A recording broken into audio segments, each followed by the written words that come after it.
Azərbaycanda doğulan uşaqlara ən çox verilən adlar açıqlanıb. Bu ilin 11 ayı ərzində doğulan oğlanlara daha çox Yusif, qızlara isə Zəhra adı verilib. Keçən ilə nisbətən bu il dini adlar üstünlük təşkil edir. Nə qalasa dinə çox üstünlük verərəm ad qoyanda. Müasir adı olsun, asan dildə yatsın. Bir də ki, Azərbaycan dili, Azərbaycan adı olsun. Sosioloq Rəfail Həsənov son illər dini adların uşaqlara daha çox qoyulmasının səbəbini insanların belə adlara marağının çox olması ilə əlaqələndirir.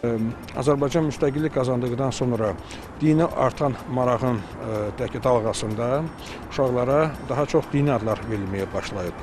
Onun sözlərinə görə valideynlər ad seçərkən bir sıra məsələlərə də diqqət yetirməlidirlər. Düşünsünlər ki, bu uşaqlar sabah böyüyəcəklər, ondan savayı onların karyerasında, digər insanlarla ünsiyyətində həmin adlar müsbət yük daşıyacaqsa, həmin uşaq özünü daha yaxşı hiss edəcəkdir. Həmçinin son illər tarixi adların qoyulması azalıb, onun əvəzinə xarici adların sayı isə artıb.